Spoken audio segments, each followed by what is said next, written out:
Los dos están acostados.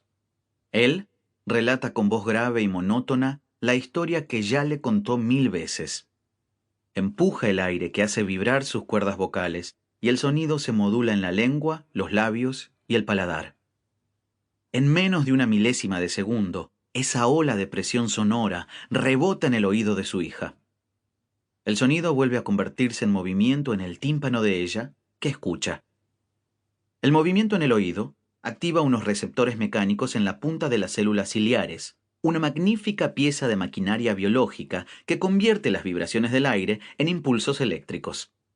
A cada vaivén de estas células se abren unos canales microscópicos en sus membranas por donde se cuelan iones que generan una corriente que se propaga a lo largo y ancho de la corteza auditiva, y esta actividad neuronal reconstruye las palabras que ella, como siempre, repite en voz baja.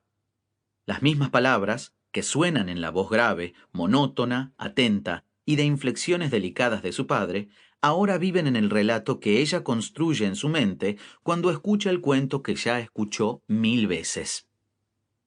Ahora ella respira más profundo, un bostezo, un breve temblor del cuerpo, y duerme. Él no interrumpe el relato, no cambia el ritmo, ni el volumen, ni la prosodia. El sonido se propaga como antes e impacta en el tímpano de su hija. Desplaza las células ciliares y la corriente de iones activa las neuronas de la corteza auditiva. Todo es igual, pero ella ya no construye un relato. Ya no repite las palabras en voz baja. ¿O sí? ¿A dónde van las palabras que escuchamos en el sueño? A esta pregunta se lanzó Tristan Beckenstein. Hizo para ello un juego sencillo, aburrido y rutinario, ideal para quedarse dormido. Un recitado de palabras. Un juego de infancia. No es la imagen que tenemos de un experimento típico de laboratorio, al contrario. Sucede en una cama donde alguien escucha una voz repetitiva y somnífera. Elefante, silla, mesa, ardilla, avestruz.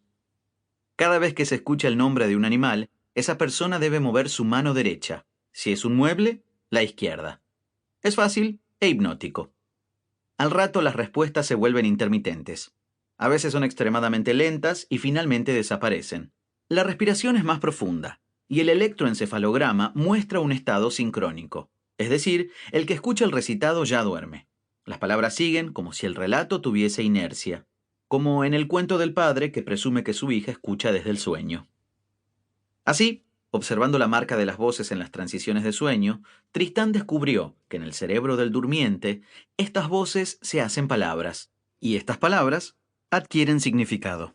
Es más, el cerebro sigue jugando el mismo juego.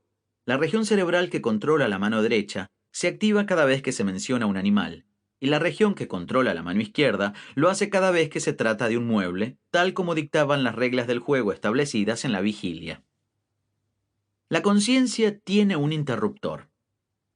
En el sueño, en el estado de coma o bajo anestesia, el interruptor cambia de estado y la conciencia se apaga. En algunos casos, el apagado es drástico y la conciencia se esfuma sin medias tintas. En otros, como en la transición hacia el sueño, la conciencia se desvanece poco a poco de manera intermitente. Con el interruptor encendido, la actividad cerebral asociada con los estados de conciencia asume distintas formas.